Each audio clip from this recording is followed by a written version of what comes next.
Good afternoon, everyone. Welcome to a very special live stream of the Spirit of Prophecy podcast. We are celebrating 1 year today. Actually, yesterday was the anniversary of the podcast, but I did not have time to do a live stream yesterday. So we're doing it a day late, but yesterday was 1 year exactly since we aired the first episode of this podcast, and it's been definitely an exciting year, and this is the podcast that everyone is talking about, especially in California. They're talking about it. We're going to show some stuff specifically happening in California as a result of this podcast, but I am going to let everybody know the new theme music that we had, we are not going to continue. I'm already sick of that song. AI, while it's pretty impressive what it can do, and I'm going to play an AI song for you in a little bit just for fun, but its music cannot touch the soul like regular music can. And while it was kind of entertaining hearing that song at first, I'm already sick of it. I can't stand it anymore, and it gets on my nerves. AI cannot replace people, and we can't let it replace people, even though it can do some pretty cool things. But I'm going to try, if I can, to answer any questions you might have. If you want to ask me about anything today, if you have some comments as far as like things that you have enjoyed from the program in the last year, let me know what those are. Some things you would like to see in the following year. I am going to kind of go over and talk about some accomplishments over the last year, some things that we've done, and also talk about some goals for the next year. But again, this is your chance to get your input in there, ask questions. If there are subjects that you feel have not been covered sufficiently on this program, we want to know what they are. Those are the things that we want to make sure we get to. Last week, I had an interview with Pastor Joey Wampler, and he brought up a video from several years ago with a couple individuals that confronted Andrew Sluter talking about the three gospels. And he felt that our side never has fully addressed that subject. And so I have now addressed it. And that is going to be airing on Monday. And we're going to be playing that video. I think y'all are going to enjoy that episode. And also, I'm going to share a clip from that particular video that I don't cover in the podcast, just because it wasn't really relevant, but it is funny, and so I do want to show it, just be funny. Harrison Forever mentioned Daniel 8. Daniel is coming. Lord willing, I'm going to start preaching through Daniel in 2 weeks. So I did Galatians 5 last night, so I've just got one more chapter left, and then I'm hoping to do Daniel. I'm not 100% sure I'm going to do it. I've been working on it, but there's a couple things I'm still not completely sure about, and I don't really want to start it until I am fully ready. I don't want to assume I'm going to get it all figured out in the next, 8 weeks or whatever. So, Lord willing, in a couple weeks, Daniel is coming.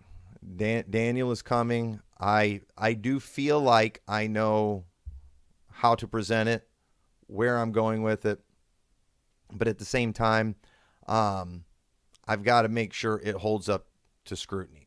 And so I have not done my due diligence on that yet, but hopefully I will get to that. But let me just, if you have any questions, I'll try to pay attention to the live chat, leave them in there, ask me about anything. But I did want to talk about just from last year, some things that we did, or accomplishments you could say. But I counted, I believe we had 27 different guests on in the last year. We had 27 different people. We had Patrick Boyle, T.S. Lucian, Brian Sharp, Scott Clem, Chuck Baldwin, Matt First, Donnie Badinsky, Mac Woody, Joe Major, Paul Wittenberger, Tim DeVries, Rocky Randall, Yisrael Weiss, Paul Stevenson, Kent Hovind, Albino Fuebu, Scott Campbell, Theo Matthews, Jeff Woods, Jonathan Kutab, Don Preston, Project Could, Keith Foskey, Charlie Haddad, Alan Kirshner, Tyler Baker, Joey Wampler.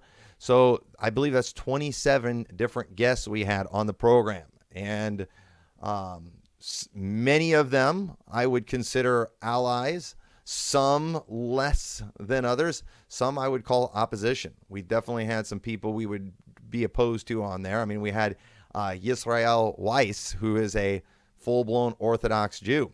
And that was a very interesting podcast and an interesting discussion. Sometimes we'll talk about things where we are in agreement. Sometimes we will talk about things where we disagree.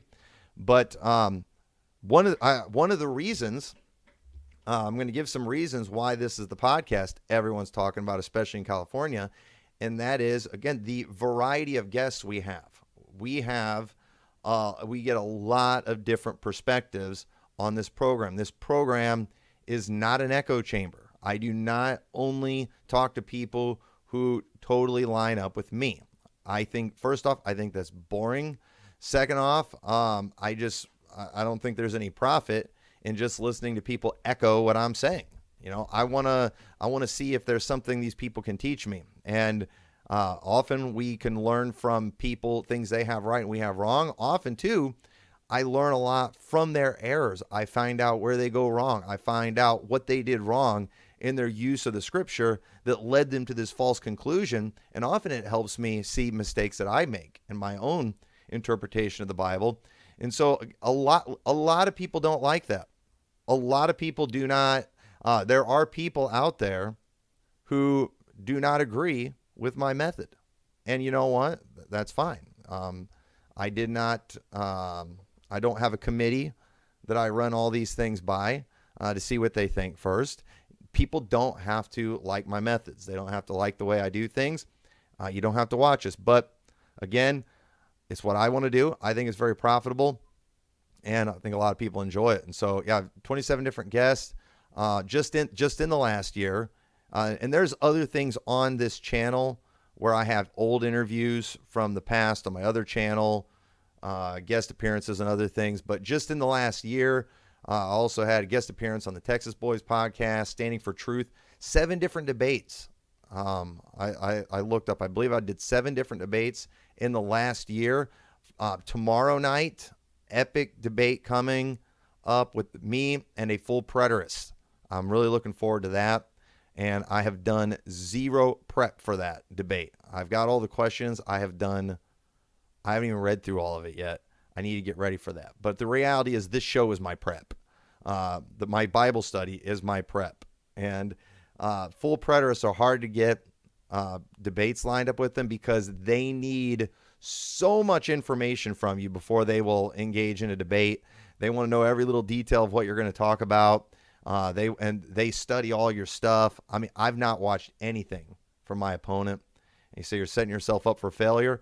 Maybe, but if I fail, that just means I'm weak in my position. And I don't think I am. I don't think I shouldn't need to do all that stuff in preparation if I'm proclaiming truth. But these people, we finally got something lined up. This one's been delayed several times, but it's finally happening tomorrow, unless he got super freaked out when he saw my questions I sent him. But we'll see how that goes. But yes, so 7 different debates. I was on the Creation Boot Camp just last week, the Biblical Anarchy podcast, Your Calvinist podcast, been on Paul Wittenberger's podcast, the Den of Dissidents.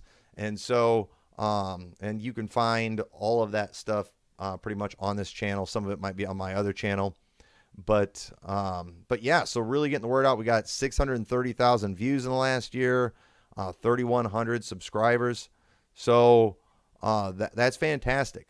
And what's funny is what originally kind of got me referring to this podcast as the podcast everyone's talking about is, I mean, pretty much anywhere I go, pastors, fellowships, preacher conferences and things, you know, I understand I am a bit of an outsider in the IFB world when it comes to prophecy. That does not mean I don't fellowship with them. But one thing I do not do, I don't go to other meetings and try to get to know people and try to, you know, promote my materials, teach them my doctrine. I'm there. If I go to a preacher's conference somewhere, I'm there to listen to their preaching. I'm there because I believe these are godly people that love the Lord, that I can learn from, I can be edified, I can enjoy the fellowship, and that is exactly what I do. I don't want to go to these places and talk about my podcast or differences in eschatology, but no matter where I go, I will have people comment and talking about how they like my podcast and how they were watching the podcast. And what's crazy about YouTube, you don't know who's watching you and who's not. And so it's very, it can be a little intimidating sometimes because, you don't know who knows you. And if you find out they do know you, you don't know what the opinion's going to be because, it's either love or hate, it seems like with most people with me.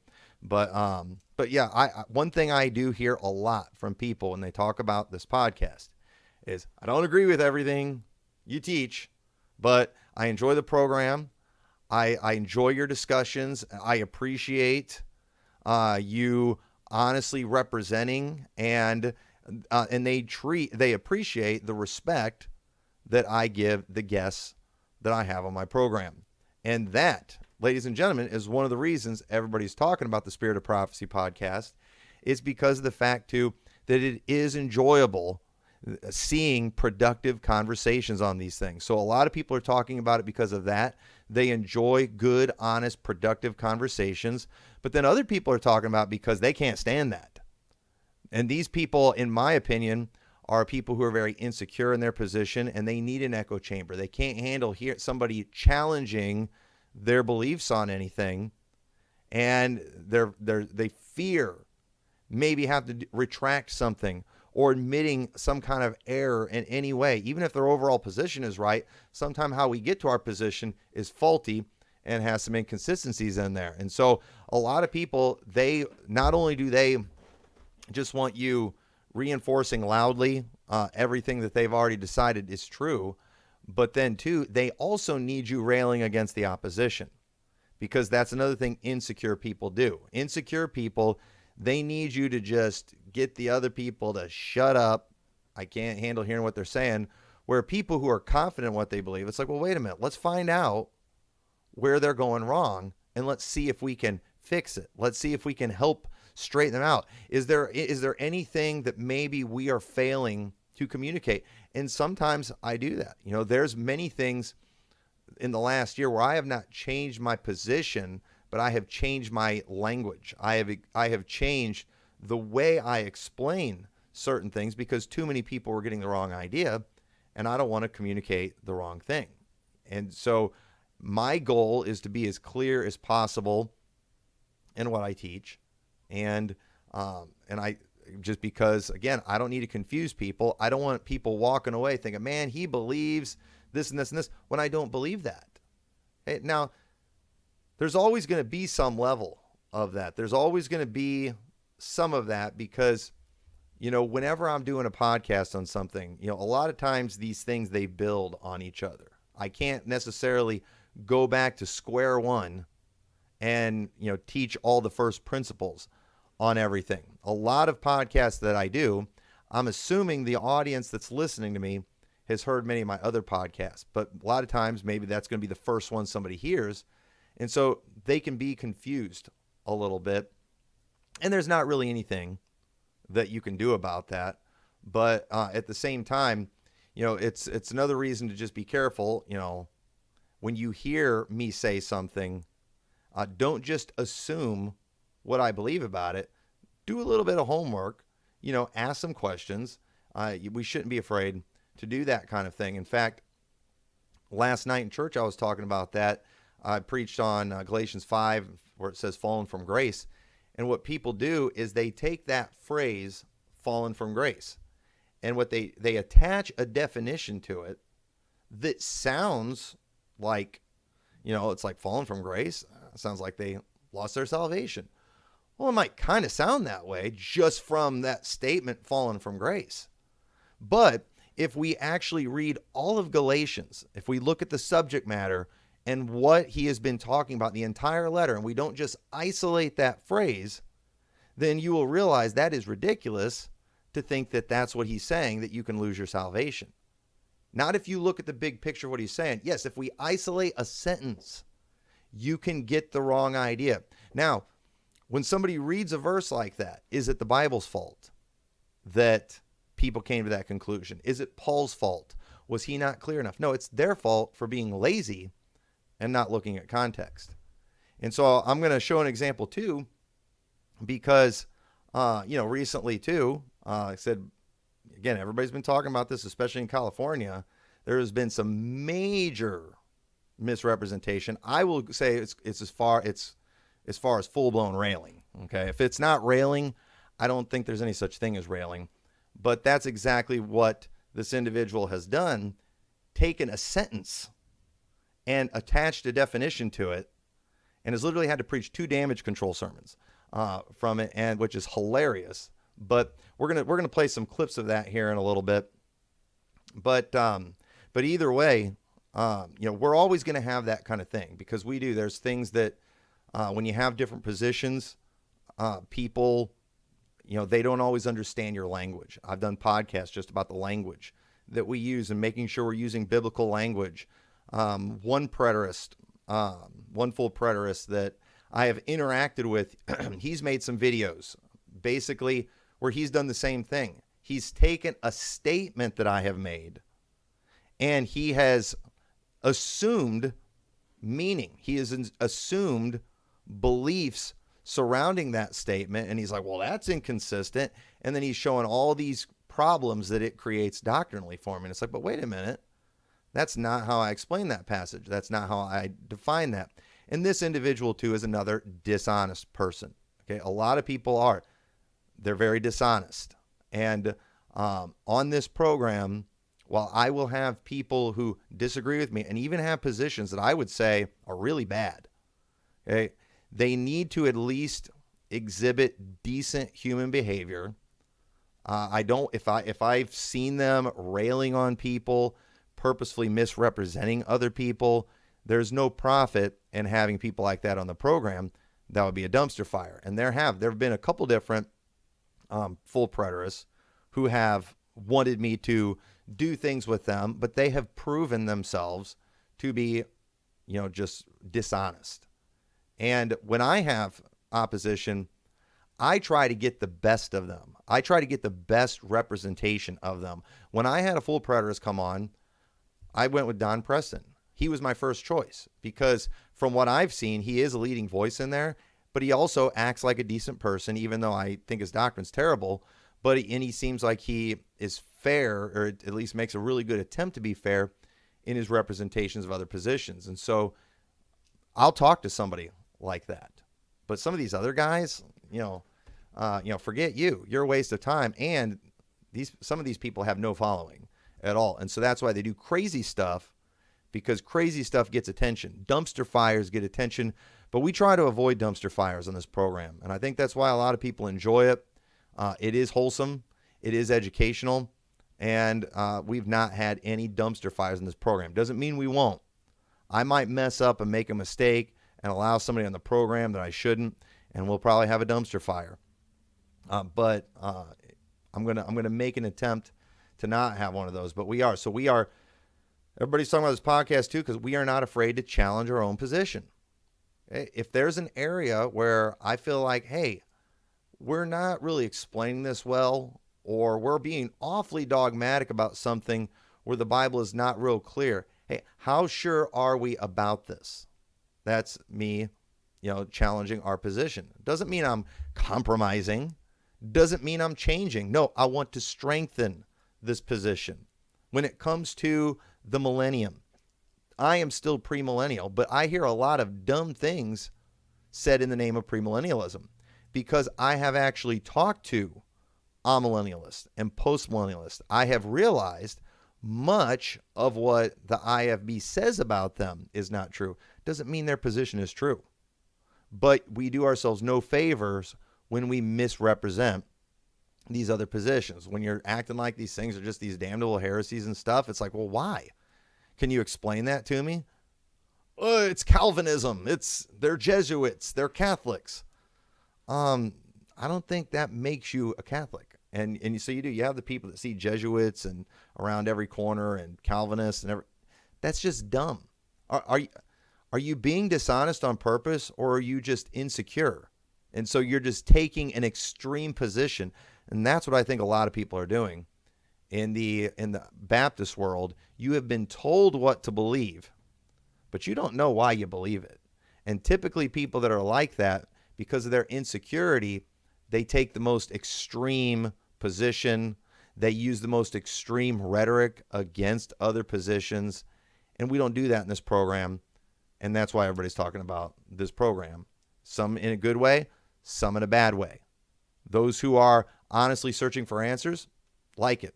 Those who are insecure and need to thump their chest to make themselves feel right, hate that we do this. But we're going to keep doing it. We're going to be fair to opposition. We have a position, but we accurately categorize whether it's based on clear scripture or that it's something that we're assuming, that we're assuming based on an interpretation of a difficult passage that we're not even sure we're right on. Sometimes we speculate. There's some passages that are very difficult, and so we speculate on those.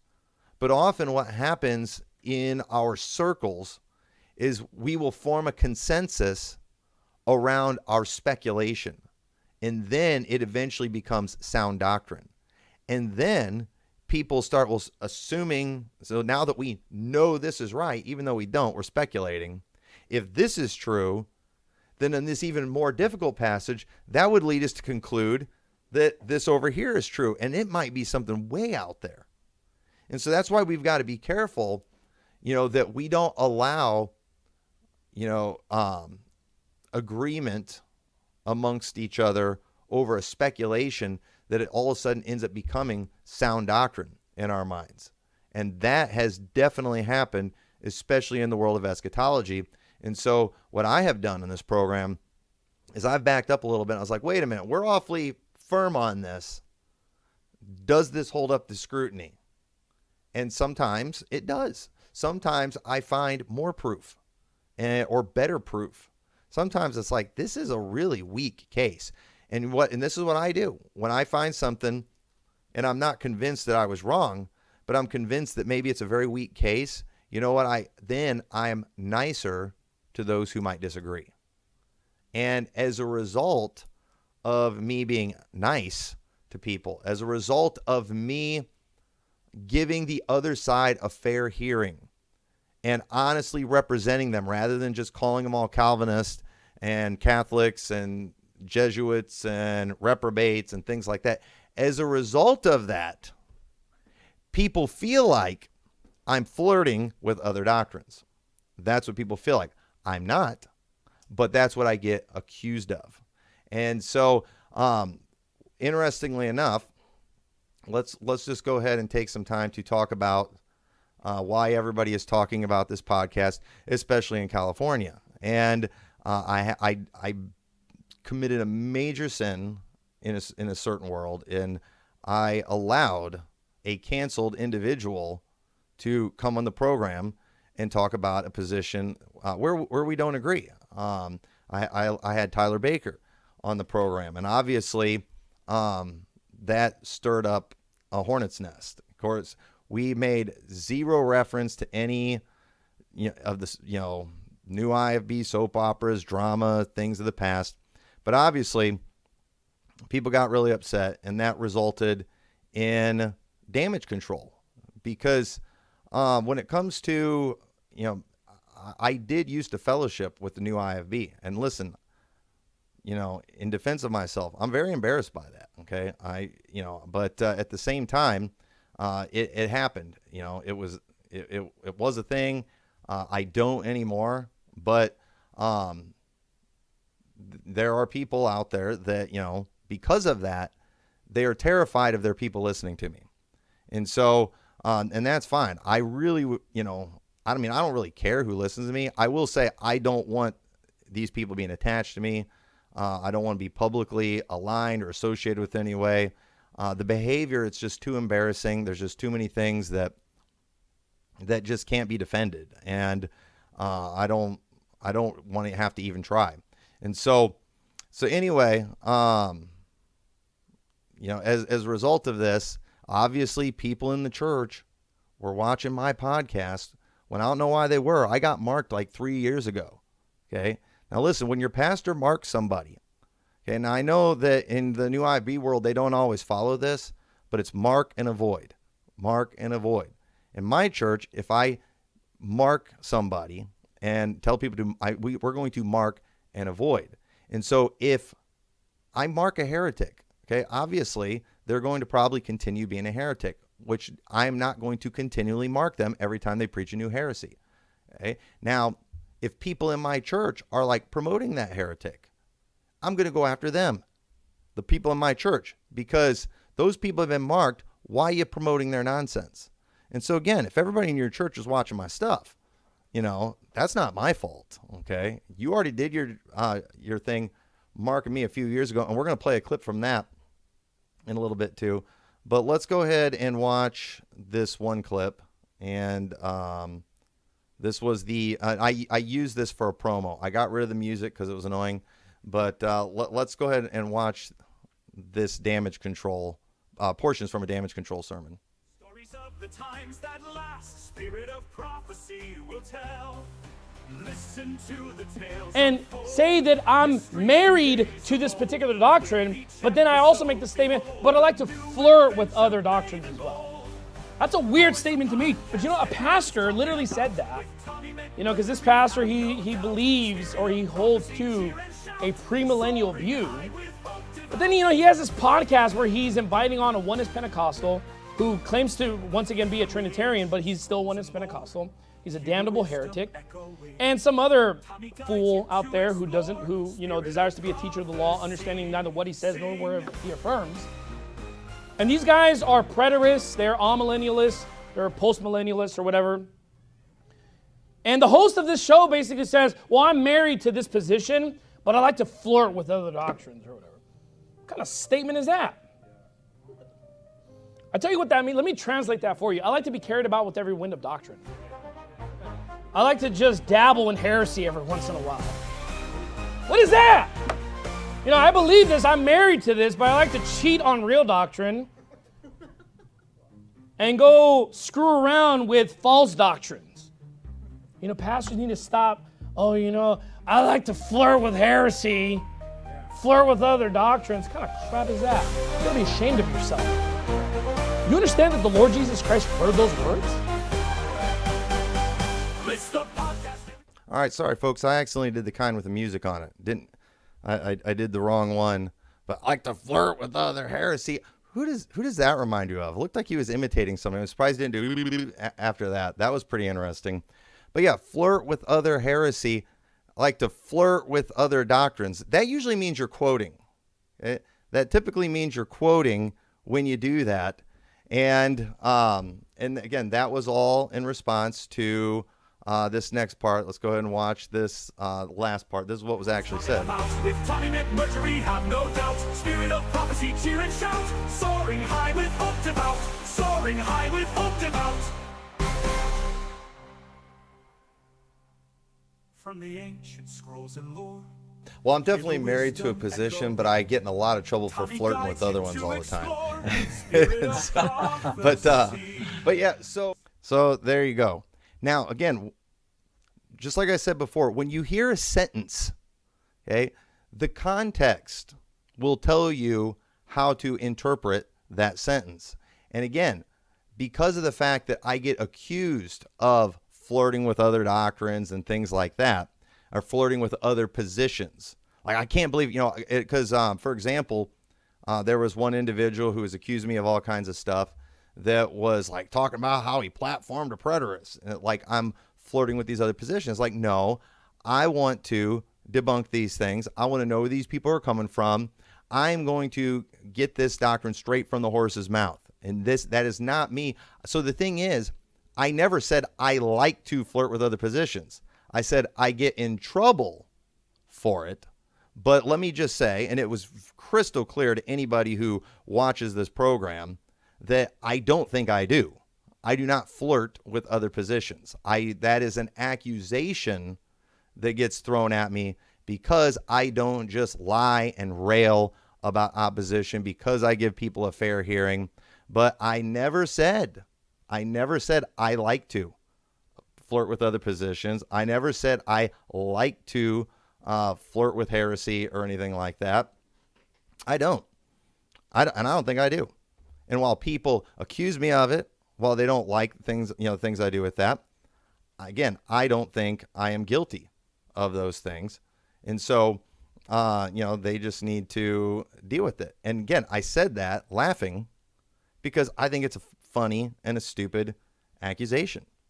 And so, but yet, these people, you can't, you can't make them happy. But let me play another clip. So, there were some goofballs. I don't know if they go to his church that were leaving some weird comments on there too and acting like pretty much, just everybody's a heretic. If you don't completely line up with new IFB doctrine on stuff, then you're just a heretic. Okay. Now, so he had to preach a whole damage control sermon about heresy. Explain to his church what heresy is. This is pretty funny, but I got to play this final clip for you because this is right here is the real reason that he preached a sermon, because it was obvious he misquoted me. It was obvious that he misrepresented me. And it's obvious, too, everyone in church knew what he was talking about. Because wait till you see the beginning when he starts off. I forgot the first line that he says, but like everybody laughs because they know exactly what he's talking about. You know why? Because everybody's talking about the Spirit of Prophecy podcast 2 weeks in a row in California. So check this out. Ask you one thing. Now, wrong video. Do you guys believe that Wrong a man video. has to be led to the Lord out of a King James version in order to be saved? I'm going to get to that video. Sorry about that. I did the wrong clip. Let's go to here. I think, oh man, I might have got the wrong clip up there. But at the end of his sermon, I think I might not have transferred over yet. But at the end of his sermon, basically what he did is he tried to, here it is. Here it is. I got it. All right. I'll let him say it. Here we go. Lastly, and I'm closing my Bible and I'm done. Lastly is this. If someone says, well, I just flirt with other positions, and then I quote you as saying flirt with other heresies, that's the same thing. Because a position that is contrary to sound doctrine is what? It's heresy. Right? There's just other positions and heresy are synonymous. Other positions than what the position of the Bible says is heresy. Now, in some instances, it's not damnable heresy. It's just regular low-degree heresy, but it's heresy nonetheless. This is the beauty of the English language. It's called synonyms, amen? And I know position is not the same a word as heresy, but in this context, it definitely is. Because anything that's contrary to what the Bible explicitly teaches, and if you don't think that it explicitly teaches that, then you need to study the Bible. At that point, it's heresy.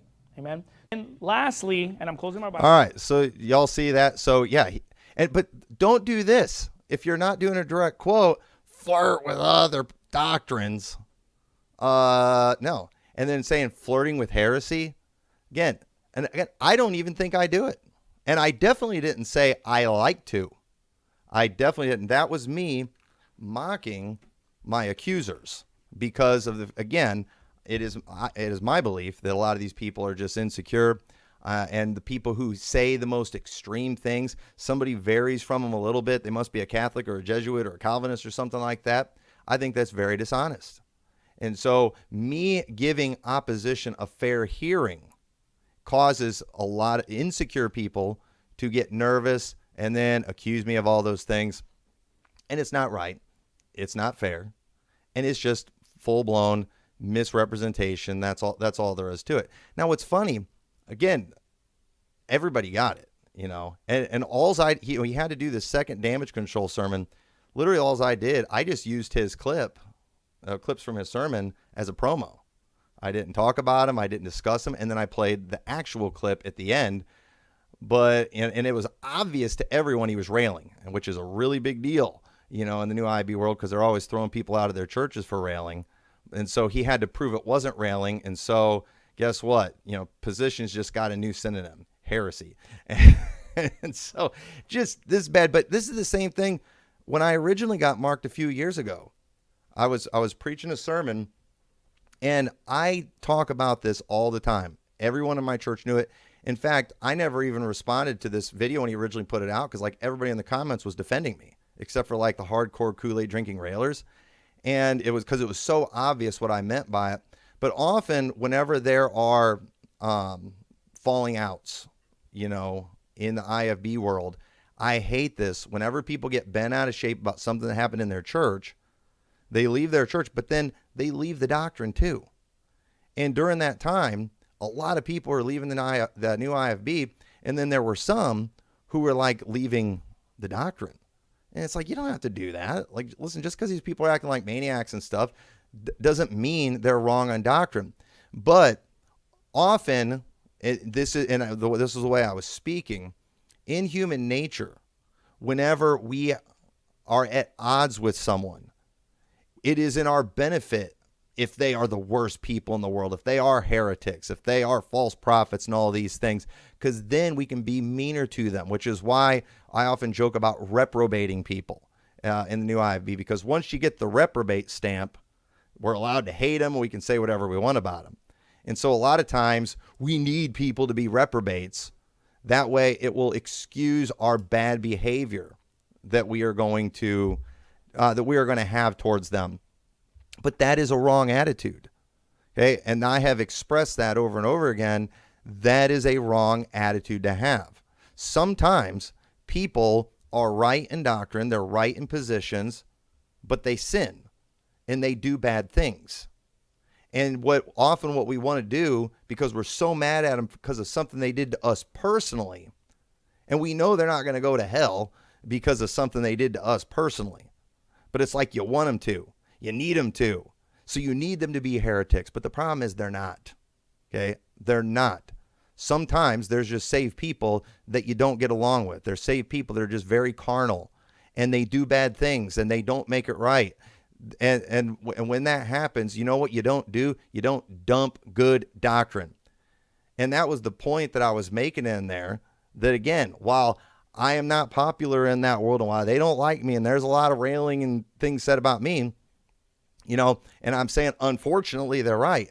I'm saying that in a sarcastic way, being funny in the sense that, no, we don't get to do that to them. Okay. And trust me, I don't want people being heretics. I don't want people preaching wrong on repentance. Everyone in my church knew that. Everyone who watched the sermon knew that. But these guys also know what I think about their behavior. And I have talked with them about that. And it's like, they got to hit you before you hit them. That's just kind of how it goes. And so they were just waiting for a line, and he found a line. And so listen to the way he presents this. This is insanity. But again, everybody got it. I never responded to this video because everyone got it. Most of the comments were defending me on there before his channel got nuked. And I have shared this video with many people who have tried to attach me with these guys. And it's like, are you sure I'm with these guys? Listen to what they're saying. And that video helped me out many times. I found it on Facebook, though, today. So here you go. By the way, Tommy McMurtry is another one. And I want nothing to do with Tommy McMurtry and Liberty Baptist Church, too. I don't care for the gently led sisters or whatever sermons that he preached or whatever. His crowd you say, loves why? this. Well, because Tommy McMurtry made this statement when talking about the new IFB, where he stated, yeah, they're right on Israel. Yeah, they're right on, end times Bible prophecy. And he says this, and I quote, and unfortunately, they're right on repentance. Unfortunately?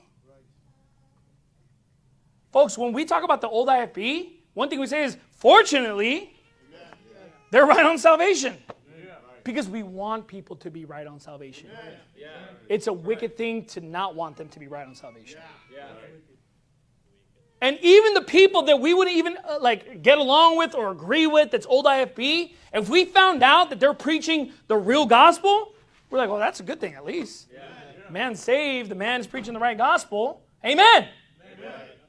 It's not an unfortunate thing to be right on repentance. But it's unfortunate for you if you want us to be the bad guy. Because is that being stated because you want us to be the bad guy? Yes. That would be very unfortunate for me if I wanted them to be the bad guy, which is the point that I have made many times. That's a bad attitude. You shouldn't be that way. If you're mad at somebody, you shouldn't want them to be a heretic so bad that you're literally going to change your position on something just to distance yourself from them because you need them to be a heretic because of a personal dispute. And so, yeah, he's absolutely right in what he's saying there. That's actually the same thing I was expressing. When you take that one line, though, it looks like he's saying it's unfortunate that the new IFB preaches repentance right. That's not unfortunate at all. I'm glad they preach repentance right. I'm glad they get people saved. I'm thankful for that. I would prefer not bring up stuff like this because of the good they do in those areas. And let me just tell you, there are many in the IFB who appreciate good things that they do, but it's behavior like this that keeps them away. And I'll share a story with you. Let's go ahead and play the rest of the clip. Let me just make myself very clear. Oh, never mind. I want no agreement with you. I want nothing to do with you. I don't want nothing to do with your church. We're not going to make any peace treaties. Just stay away from me. That's it. Don't talk about the new IFB. Don't talk about me. Don't talk about my friends. Don't talk about Pastor Thompson. Don't talk about my sending pastor, Pastor Anderson. Don't criticize Jonathan Shelley. Don't badmouth the people that I associate with who are new IFB, and everything will be hunky-dory. And we'll wave at each other in heaven. That reminded me of somebody again. I want nothing to do with that. All right.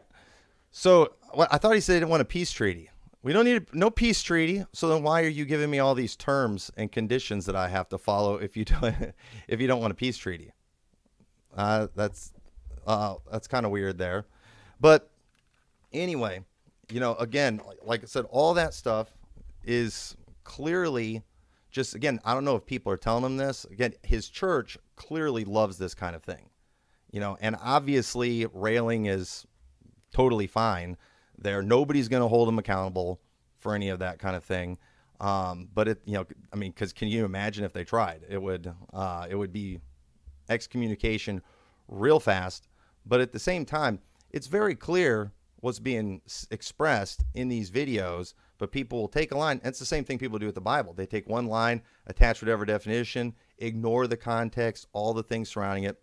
It's just wicked stuff. We don't do that on this program. And again, a lot of people would appreciate that more.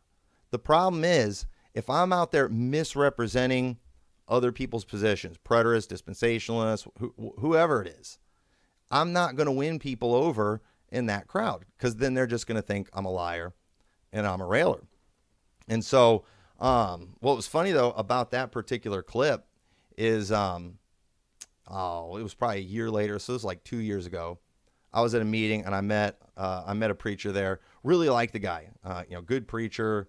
Enjoyed getting to know him. And then the next year, I was back at the same meeting, and he was like, "Hey, good to see you." And then he's like, "Hey, do you know Bruce Mejia?" And I'm just like, "Oh, stink."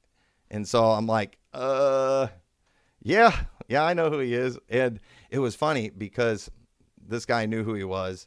And not long after he had met me, he was asking somebody about him, and they were like, "Oh yeah, he's gone off the deep end and got involved with Anderson and stuff."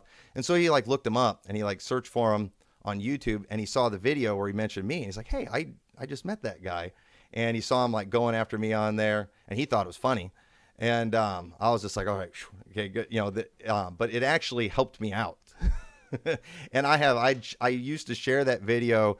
Every time I was people were trying to hold me accountable for some kind of nonsense in the new IFB, I would always just share that clip, stay away from Saul's sermon. But a lot of these are hard to find anymore.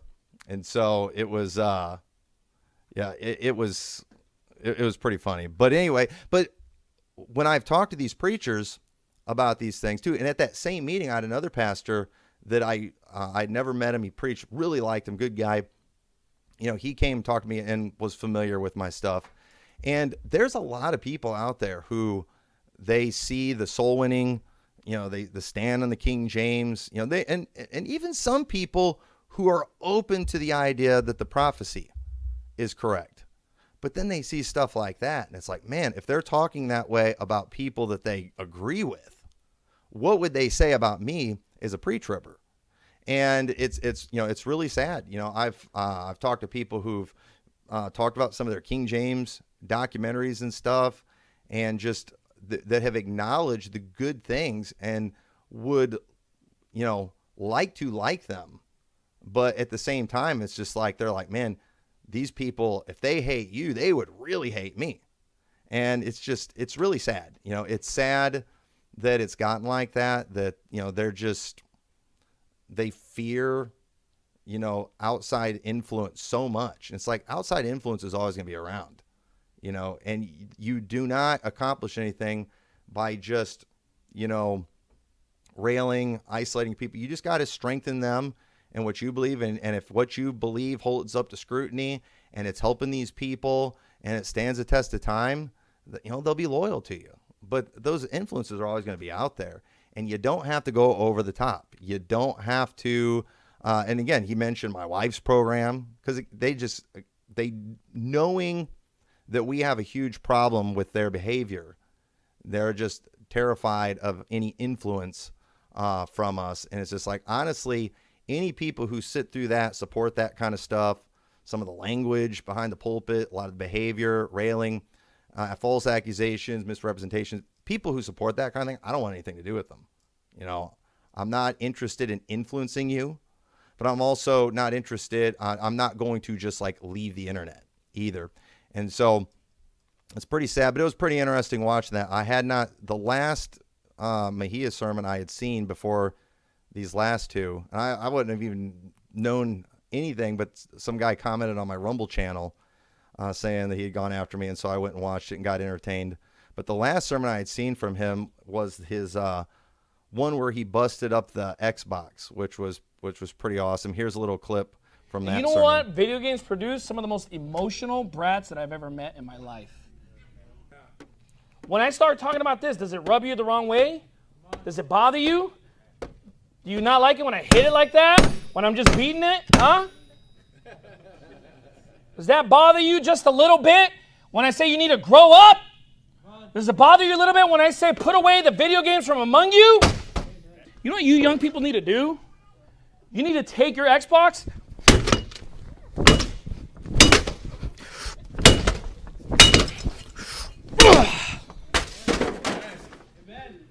and trash that idol.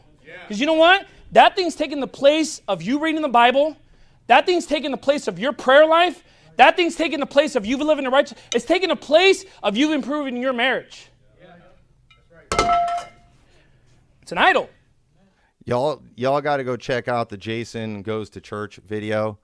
And, and it's a shame because, these guys do. Sometimes sometimes they're awesome. Sometimes, they will just preach fantastic sermons. There's a lot of good stuff, but then there's just this nonsense that seems to be motivated by just fear of me. Again, and like I said, I'm sorry everybody in your church is talking about me. Just remind them that you marked me 3 years ago, and tell them if they don't stop spreading my stuff in your church that you're going to mark them next. But you don't need to make up new things I'm guilty of and flirting with heresy, and then teaching your church about low grade heresy, which is pretty funny. Because I was asking one of the guys in the comments, so it's is everybody that's in the IB that's pre-trib or believes in the secret rapture, are they all heretics? Is that how far we're going now? Do we fellowship with low grade or low degree? Yeah, low degree heretics. And so I went on AI and I had AI make a song called A Low Degree Heretic, and let's listen to this song. If the verse is the same in the I keep doing other that versions, video. I personally think that he would have to. All right, let me. So if I went around, fix that. I Here we wouldn't go. obviously, but if I went around with an NIV All right, there we and go. went to Romans Road with somebody, and they, said they didn't believe on the Lord, What is it saying, the Romans are they Road? saved or Never not? did Well, find if it's the same thought Roman- the end times were coming soon, but not before the sun and the moon. Believes in rapture, says it's pre-trib. Folks call him out, say he's on a fib. He don't follow every word they speak, calls himself a low degree heretic, unique. Oh, a low degree heretic, that's me, bound to do theology. Pre-trib rapture is the show, I'm the inverse of the status quo. Talks to the pastor, tries to debate, new AFB stance they berate. Says salvation don't need the works, got 'em all shaking their heads with smirks. He ain't no antagonist, just misunderstood. Dreams of a cloud bursting where he stood. Got his own kind of faith and joy. In the hall of dogma, he's no ploy. Scripture riddles and revelations, dodging doctrinal invitations. In a fellowship, they glare askance, but he's out there singing, taking his stance.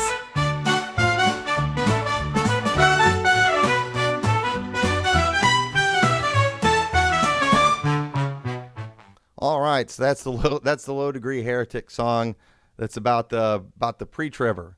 And I don't think that one will stand the test of time either. AI cannot make music that touches the soul, but they can make music that will make you laugh. And so that was a pretty funny song. All I had to put for it to come up with that song, let me see if I can find it. Basically, my decree was just make a funny Disney-style song called A Low Degree Heretic. This song would be about a guy who believes a pre-trib rapture and doesn't follow the teaching of the new IFB. And that's all I put for a description, and that's what it came up with. AI, again, it terrifies me with some of the things that it can do. But anyway, so yeah, low-degree heretics. I guess we're all low-degree heretics because if we disagree on anything, if we have another position, if we flirt with another position, which, again, what did he think that meant? What did he think I meant when I said, or when he thought I said, I like to flirt with other positions? What did he think I meant by that? Okay, now I said I get in trouble for flirting, and I've explained what that is, because I am fair with people, and I give them a chance, and I don't just go to the extremes in accusations of people that I disagree with. So, yeah, but boy, he sure made it sound like that is like the worst thing in the world you could possibly say. But anyway, but yeah, it was horrible. Some people are talking there, going after family again, and they justified going after my wife because she has an online platform. It's like, okay, well, she didn't do anything wrong on her online platform. She didn't say anything about you guys on our online platform, but I don't know if they feel like she's a gateway into my family. And yeah, that's fine. You don't want anything to do with us. The feeling is mutual. But, can you imagine if I went after family members like that? That would be, it'd be interesting to see what would happen there. And it would, I'd be like the worst thing ever, if you ask them. But it's always rules for thee and not for me. So it's full-blown railing, and it's sad.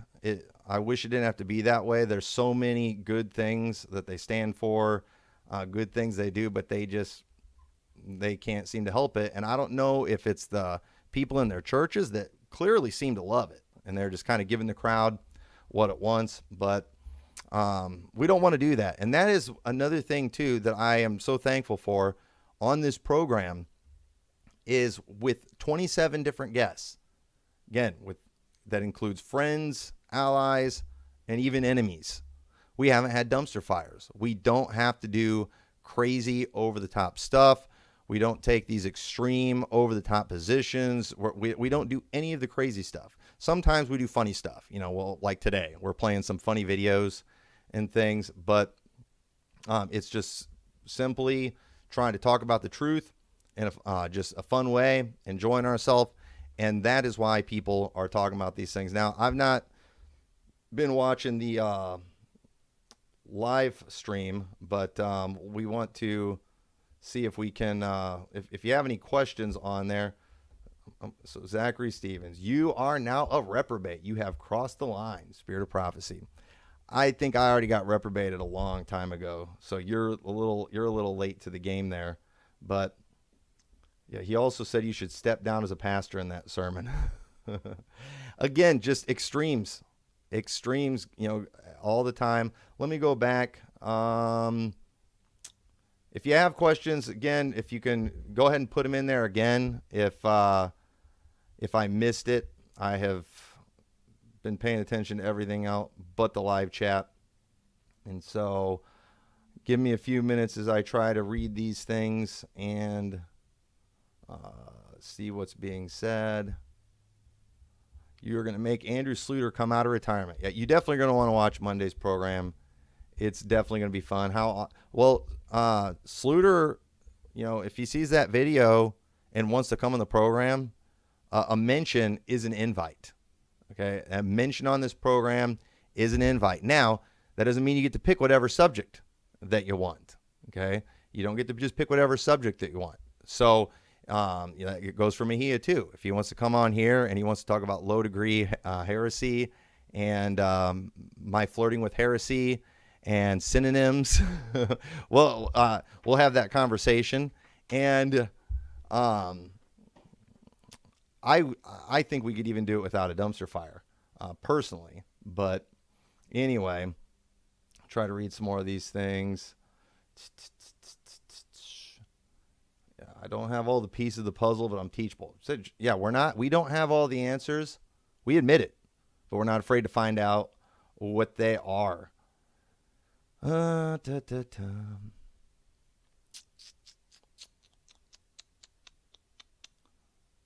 here we go. Here's the question. All right.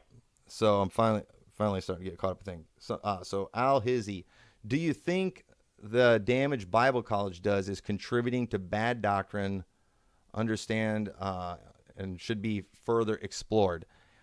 I do think that they are a big part of the problem. Now, I'm not one of these that will go as far as to say like Bible colleges are bad, because a lot of Bible colleges are local church based.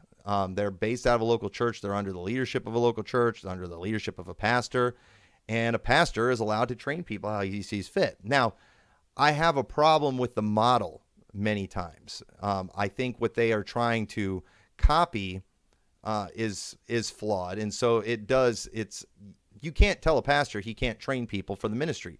You also can't tell somebody that they can't move to another church and go get trained there. And so, now when you're sending all your girls out there too, that's kind of weird, but they got to do that to get the guys out there. But I guess I have several problems with how Bible college is done, and a lot of pastors are talking more and more about that. The problem is they're still not training anybody themselves. But what's happening in your IAB Bible colleges is they're mainly just they're focusing on a methodology, and they're not focusing on doctrine. They're very doctrinally weak, and I don't know why that is, because most of these colleges, their positions on most things are right. Now, I do believe they're wrong in their eschatology and dispensationalism, and I believe that does handicap them. That's going to make it very hard for them to. It's going to make it harder for them to prove the areas where they are right on doctrine. So maybe that's why they don't go too deep, because when you start going too deep, you're going to have to deal with your dispensational errors. I don't know, but either way, even with their dispensationalism, I think they could be doing a lot better than what they're doing. But they are sending them out very weak doctrinally, but very strong on what they're supposed to look like, how, what their music's supposed to sound like, and how their church is supposed to look and dress. And I'm for promoting all that stuff. But the doctrine is what puts all those things into perspective. And so if you leave the doctrine out, all those other things are going to eventually fall apart.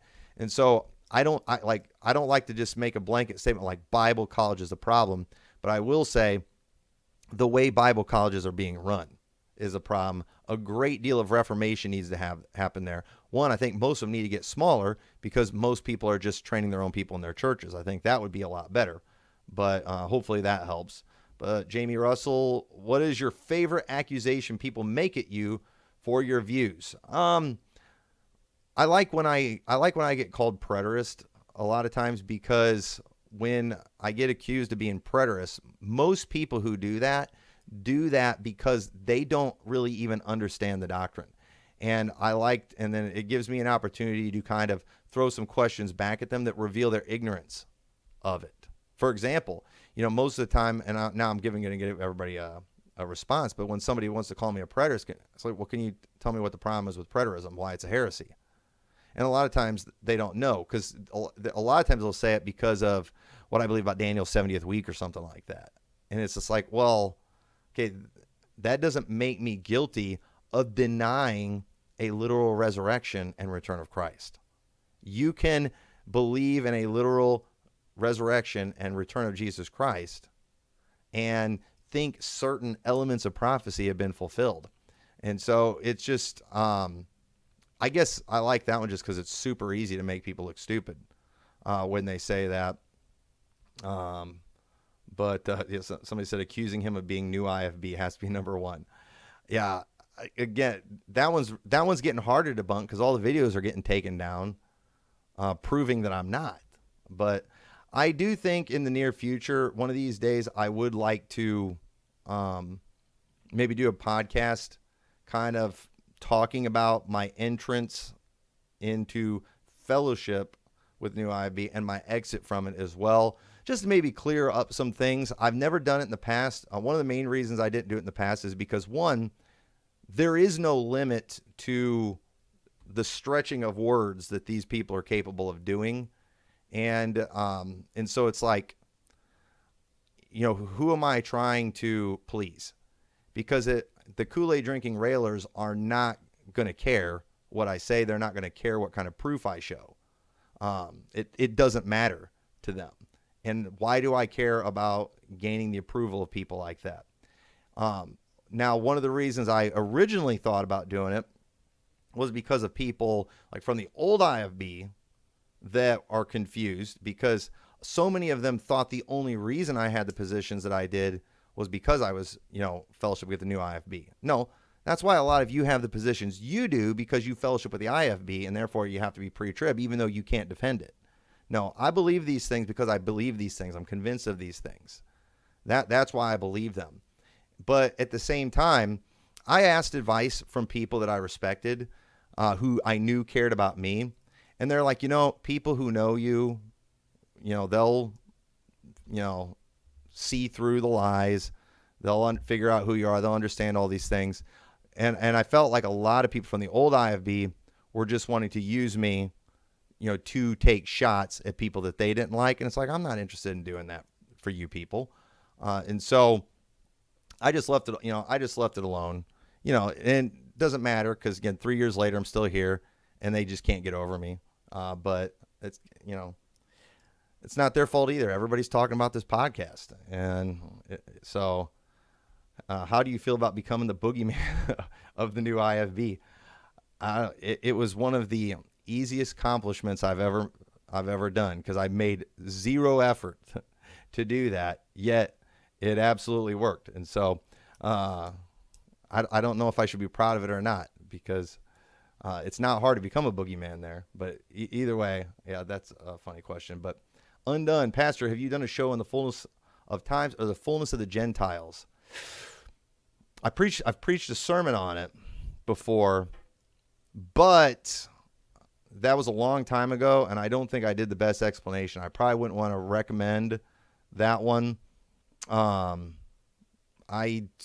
don't know if I've done a podcast on that. I feel like I've talked about it, but I really don't know if I've talked about that. You know what? If you are interested in that, I do believe I talk about it in my Romans 11 sermon on my Liberty Baptist channel. And so, Verity and Faith, how do you get someone to talk the same Bible language as you? That's a very good question. That is something that you have to do. If you want to, if you're just looking to win an argument, if you're looking to get a soundbite against somebody, then we don't care about language. Did you hear that word they said? That this is what it means. Like, let me interpret that for you. I like to screw around with other doctrines, while I'm cheating on this good, that is so unprofitable and vain. No, whenever you're going to talk with somebody, you don't want to be sending the wrong message. And again, that's why even too, when you say post-trib, people think post 7 years. Sometimes you have to take the time to sit down with somebody and say, all right, now before we have this discussion, let's define terms. Okay, so if you're having a subject on prophecy, okay, the pre-tribbers' main verse they're going to go to prove we are out of here before the tribulation is we've been delivered from the wrath to come. So you have to discuss wrath. You have to have that conversation. What does wrath mean to you? What do you believe is God's wrath? You believe it's a 7-year tribulation? Okay, can you show me God's wrath being spoken of? In Daniel chapter 9, 24 to 27, can you show me God's wrath being poured out? When do you believe it starts being poured out? In the book of Revelation. Is it in chapter 4 or chapter 6 and verse 1 with the first seal? Or is it after the 6th seal? After the sun is darkened and the moon turned to blood? And, so you have to take time to define those terms with people. Tribulation. What does that word mean to you? In our world, that's something that believers go through. That's trials, that's afflictions, that's troubles. That's not God's wrath. And if you don't have that conversation, you're going to be talking past each other. And so it's the same thing, too, when you're talking about something like repentance or whatever. You always have to define terms, because there's a lot of Bible words that we don't use that much in our modern language, or even if we do, we maybe use them differently. And so you have to, you have to get them to sit down with you long enough to define terms. And when you start doing that, then you can start, maybe having a productive conversation. But, so to get somebody doing that, it'll help if you're being calm, if you're not foaming at the mouth, you're not just trying to get them. But you do have to have those conversations a lot of times before you can deal with certain specifics that maybe you're really wanting to get to. I think that is very, very important. So let me try to see if we have any more questions. Remember, if you put question at the beginning, that will help me spot it. But honesty, integrity, and a fair hearing isn't flirting with heresy. I agree. I do not believe I flirt with heresy. I get accused of that. I get in trouble because people think that I am doing that. I think that is a laughable accusation. But you know what words have never come out of my mouth? I like to flirt with heresy, or I like to flirt with other doctrines. It's never been said. Okay? It's been said. I get accused of all kinds of things. And a lot of times I laugh at those things, and I kind of mock those accusations. But anyway,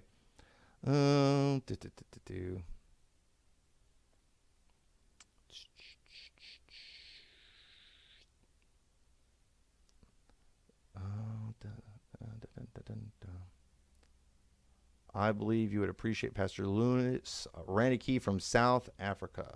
Yeah, and you know what, people, I wanted to mention this too. I forgot to mention this.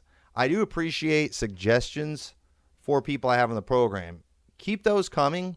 One thing that is difficult about, inviting different people on is, I do need to kind of learn something about them before I can have them on the program. And so that requires time. So a lot of times if, when people send names, I'm not just ignoring it, but if I hear a name a lot, eventually that'll get me maybe looking up videos, watching what they put out, because before I can even really know what to talk to them about, I got to know what they believe on it, what they teach on it. And so there have been people that have been recommended that I've watched some of their stuff. I'm intrigued, and I'm meaning to check more things out. But again, all of that stuff requires time. So I'm not just like completely ignoring it. It's just, and then too, it can be a process sometimes getting a hold of people, communicating with people, lining up guests. It can be a difficult thing. I was super impressed with one podcast I was on. I forgot to check what program they used, but they had a very impressive thing online where I could go on there and schedule the time that would work. And it just made things real easy with them, us getting our schedules together. I need something like that. That will help a lot. And another guest I've got, it's not going to be on this program, on this channel, but on my Liberty Baptist Church channel on Saturday, I'm releasing an interview with Pastor Joe Grimaldi that is really good. You're going to want to check that out. I'm really excited about that. Appreciate him coming on the show. But anyway, let's see. I blame energy drinks. Don't be talking bad about energy drinks on here. It's the fans of the pastors that are making the new IFB look like a cult. Yeah, I agree with that. Again, a lot of the people, the online people, it's like, you all are crazy. And I don't know who most of these people are. But it's like, yeah, I don't want anything to do with you people. Y'all are nuts. And that's why too, I try to get people on here to cool it. And especially when I have guests on the program, I try keeping, I'm always just like, I hope the crazies aren't watching. And there's people who agree with me that get mad that I'm not just creaming these people and I have them on here. There's people that thought I was too nice to Pastor Wampler, but it's just like, again, he knows where I disagree with him. I'm not going to have him come on the program just for me to use it as a punching bag and beat up on him with these things. That's pointless. That is not profitable. But, some of y'all, you got to watch it, that you're not getting bitter against people who are different than you. Actually show some care and compassion for people. It shouldn't be that hard to do. But anyway, let's see if there's any more questions. Man, this fighting is so annoying. Well, yeah, again, I didn't bring it up. All I did was have my program. Everybody in this church, but everybody's talking about it. Everybody's talking. Come on, Bruce and Pastor Tommy, just sort it out and move on. I've not brought him up in years. And literally, I hadn't seen anything in years except for the awesome smashing of the Xbox. That video is hilarious. And, yeah. And all I did was use it as a promo. I used his words as a promo because, again, his words exposed him, especially when matched up with mine, and literally had to do a damage control sermon that next Sunday. I should keep track too of keep stats on damage control sermons that are preached as a result of this program. That might be another thing to start keeping track of. But anyway, all right. So I think I'm getting caught up on the questions. If it looks like I skipped yours, just ask it again. I'm not skipping any of them on purpose.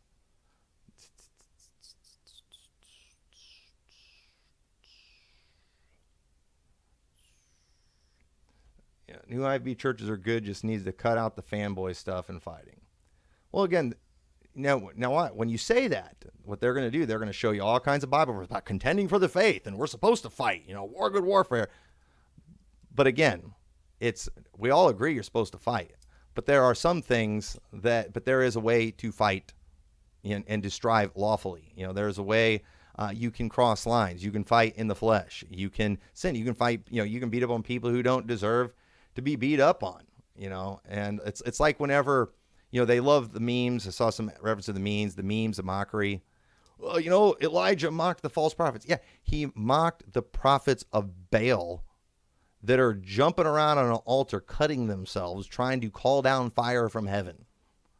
And, but then when these guys are making memes about a lady, a pastor's wife, who has a podcast trying to help other ladies, you are not on the same level as Elijah.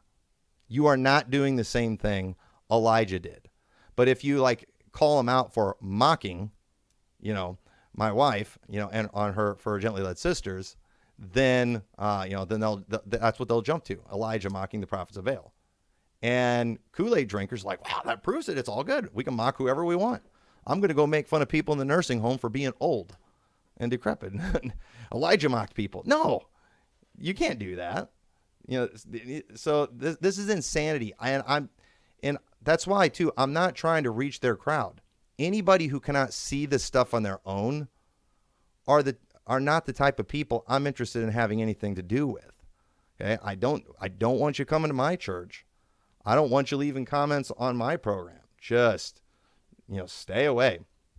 But what percentage of IFB/New IFB hold your view of Daniel's 70th week?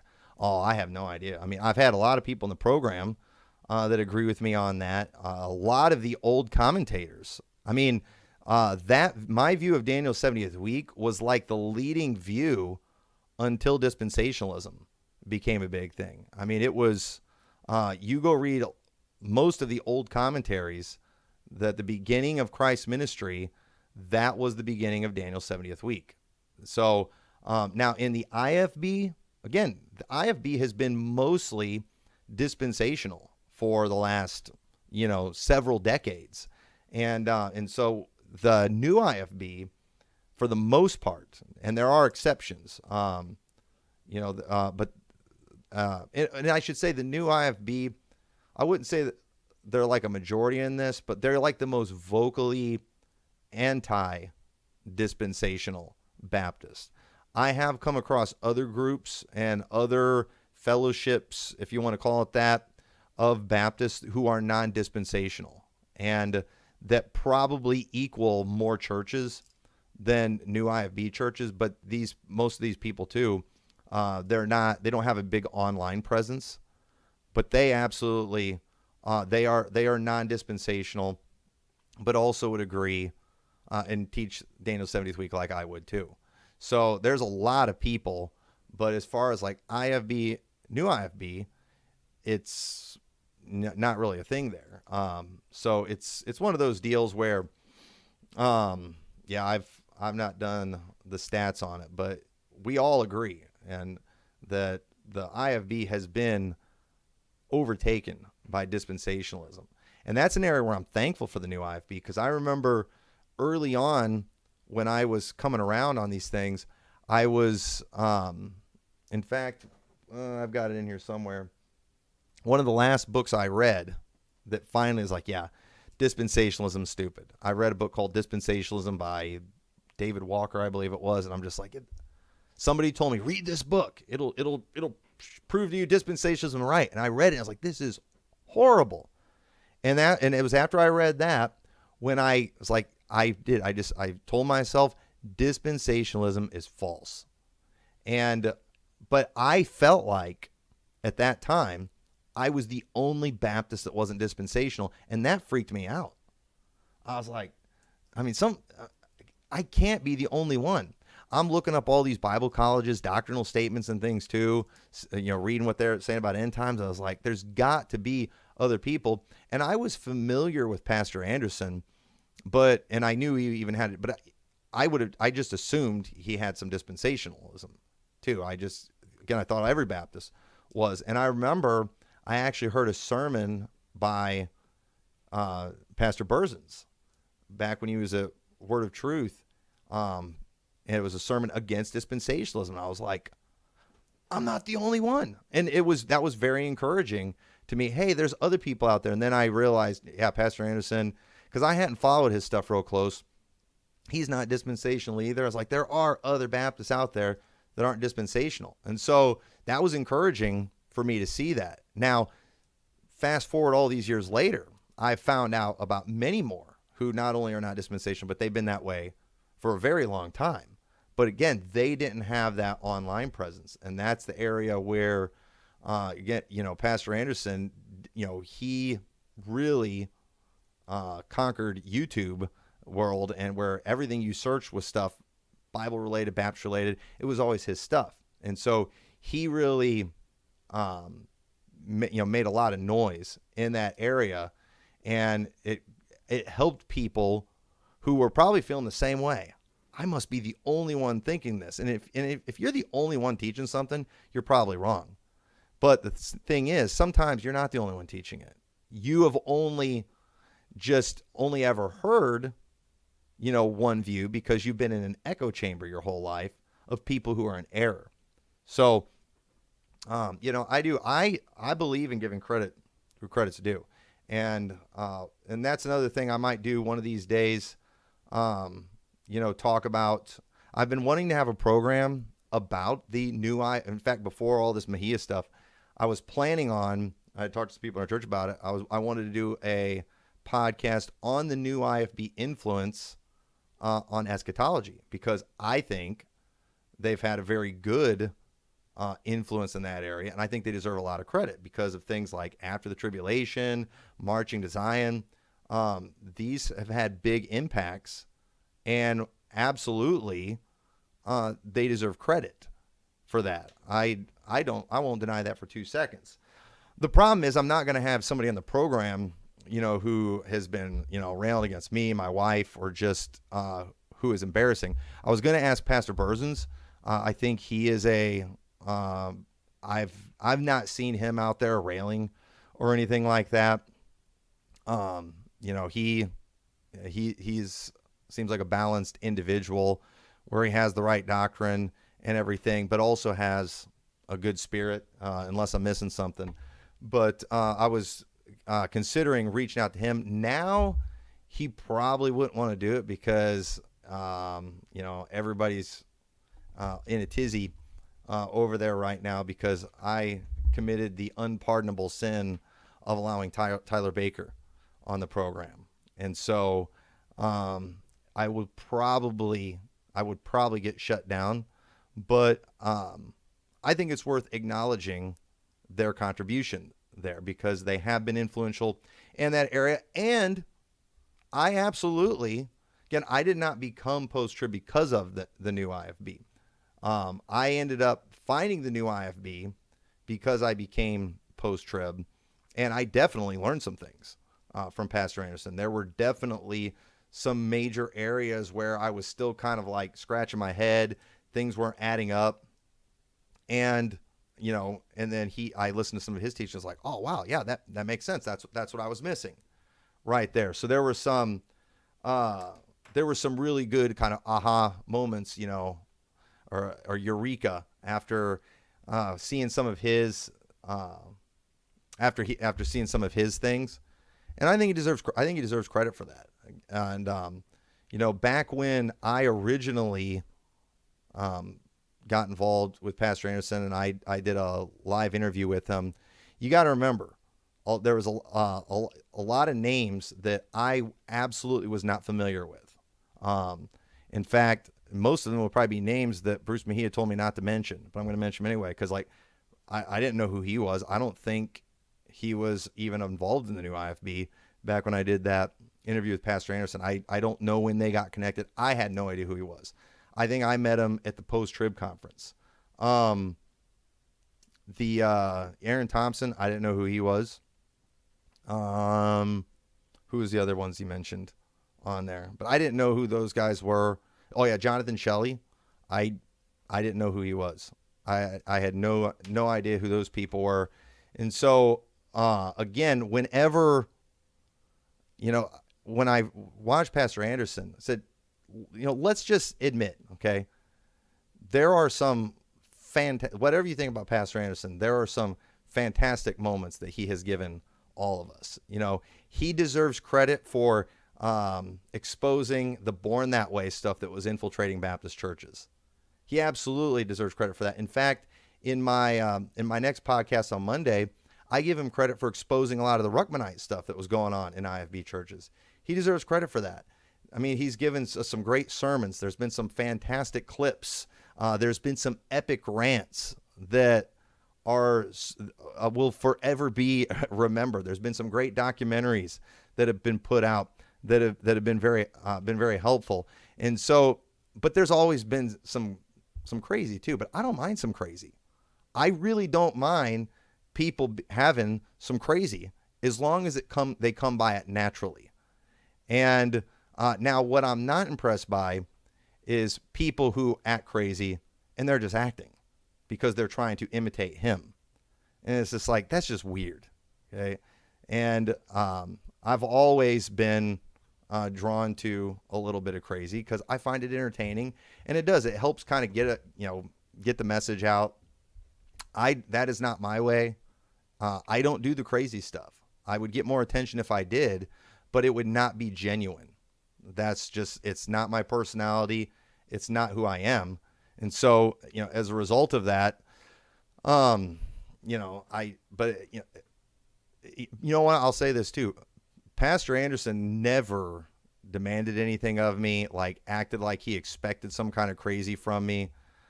I didn't have problems with him. It was the other people, and that was just very off-putting.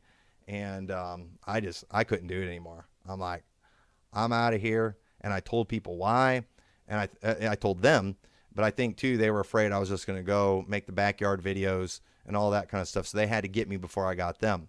But I was actually relieved when a lot of these guys preach sermons against me, put out videos against me, because I knew normal people would see these things are wrong, misrepresentations, and the Kool-Aid drinkers, I knew it would keep them away from me. And so it was like they did my job for me. And so I appreciated that. But it's the 1-year anniversary of the Spirit of Prophecy today, and so we're talking about it. And we might do a full thing on it in the future. And let me make this an official invitation to Pastor Berzins if he wants to come on, and we will talk about the positive things about the new IFB and their contribution towards a better eschatology in the Baptist world. I do think they've contributed in that area, and I think too it's safe right now, especially because I have Mejia preaching damage control sermons against me, that if I do have Pastor Berzins on, I was concerned that people might think, hey, he is new IFB, and I might like get all those crazy people feeling comfortable over here. No, I don't want you coming to my church. I don't want you, I don't want to get involved with you. But, I will allow a representative of your movement, and I will pick the best of representations to come, and we can talk about the positive things that you guys do, and we can leave the crazy stuff out. We won't talk about the crazy stuff. We talked about that today. That I want no part of. I want nothing to do with. I think that's all. I think that stuff's all horrible. But, oh man, you know what I never did though? I never played that Chris Jones video. This is just a live stream. There's no particular subject, and so this is a long stream of randomness. But let me close. I got to show you this Chris Jones video because this is funny. So on Monday, I'm going to be showing you the video where where Sluter was talking to those two guys about multiple gospels and all that nonsense. And at the end of that video, Chris Jones, he asks a really dumb question here. I mean, this is just really dumb, just showing this is a perfect example of people not trying to have an honest and fair conversation. He's trying to get him with a gotcha question. But here's the funny thing about this. Chris Jones, he used to be a new IFB, and then Sluter won him over to Rucktardation. And then later, Jeff Dollar won him over to Calvinism.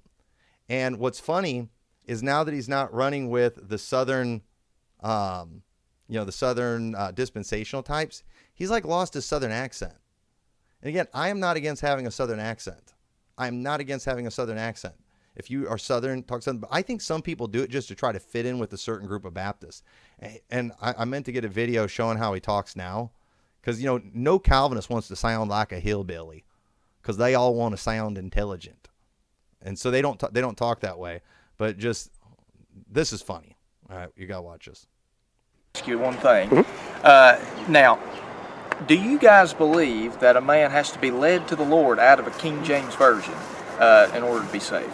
If the verse is the same in the other versions, I personally think that he would have to.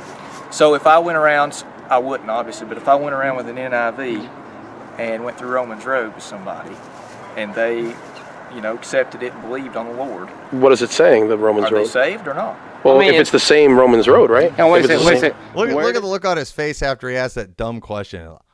Like, if I lead someone on the Lord and I don't use the King James Bible, what in the world is all that nonsense? Okay, that's an example. He's just trying to ask him like this got you question, and then if they go on, then and these guys they don't even. It's one of those things. Go watch the video, but the foolishness there is off the charts, and I love how thick the Southern accent is there, and how it's just that he doesn't talk like that anymore. It's pretty funny.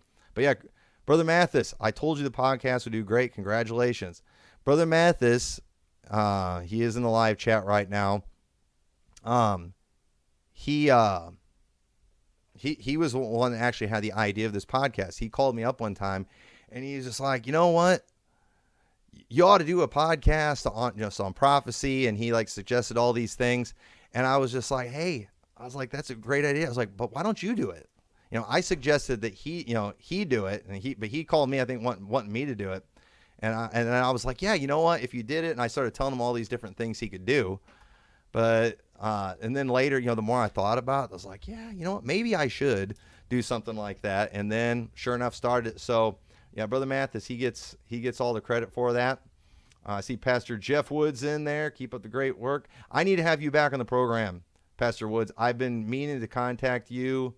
I do want to get you back on the program sometime. The podcast with him was very enjoyable. We mostly just watched Zionist shorts and commented on those, but Pastor Woods has some very interesting perspective on things. And watch this. I'm not flirting with heresy, ladies and gentlemen. I'm not flirting with heresy, but I don't know if I agree with him, but I can't prove him wrong in what he's saying. I want to. I really want to prove some of what he's teaching from Daniel wrong, but I'm listening to what he's saying. It's like, oh man, that makes a lot of sense. And so now normally, okay, this is what most Baptists would do. Since I don't like necessarily what he is teaching, and I can't really debunk it, what I'm supposed to do as a good independent fundamental Baptist is just start railing against him and find something I don't like about him and cream him for that and cancel him for that. But I'm not going to do that. It's like, well, wait a minute.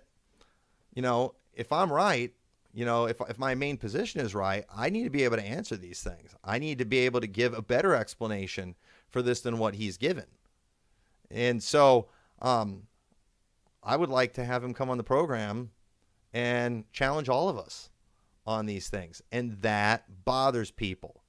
That is why people think I flirt with heresy. But wait a minute, what if he's right? Well, it's a different position. Yeah, but what if he's right?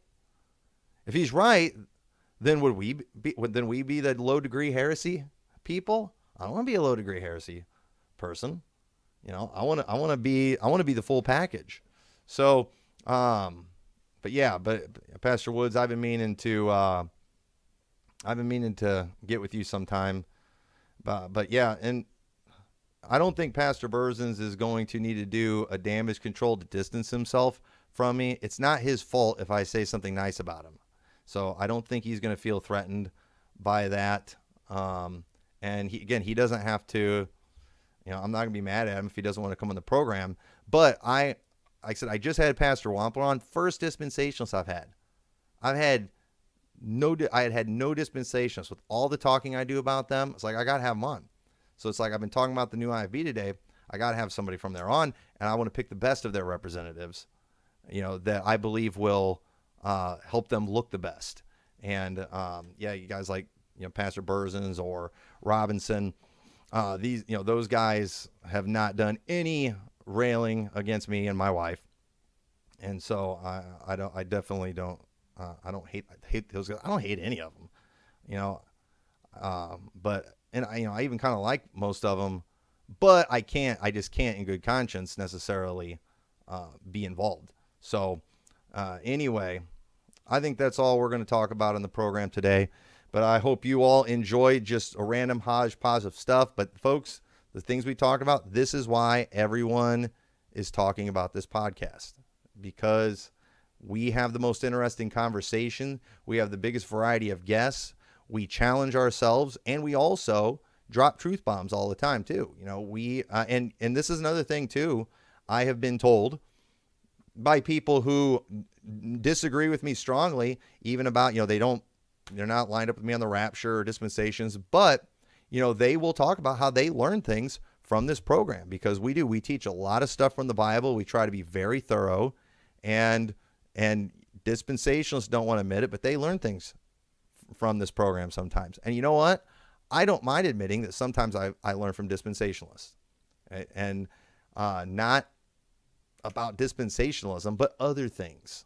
I definitely learned from them, and so I'm not afraid to admit that. So anyway, I do appreciate everybody watching this program today. And what we're going to do, just for fun, we are going to close out this program with a playing once again the AI generated song, the low grade, I think was it low grade heretic or low degree, the low degree heresy song.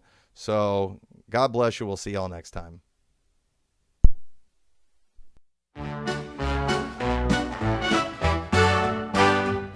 Was a man in a quaint small town, scriptures in hand, never did frown. Thought the end times were coming soon, but not before the sun and the moon. Believes in rapture, says it's pre-trib. Folks call him out, say he's on a fib. He don't follow every word they speak, calls himself a low degree heretic, unique. Oh, a low degree heretic, that's me. Bound to do theology. Pre-trib rapture is the show. I'm the inverse of the status quo. Talks to the pastor, tries to debate. New AFB stance they berate. Says salvation don't need the works. Got 'em all shaking their heads with smirks. He ain't no antagonist, just misunderstood. Dreams of a cloud bursting where he stood. Got his own kind of faith and joy. In the hall of dogma, he's no ploy. Scripture riddles and revelations, dodging doctrinal invitations. In a fellowship, they glare askance, but he's out there singing, taking his stance.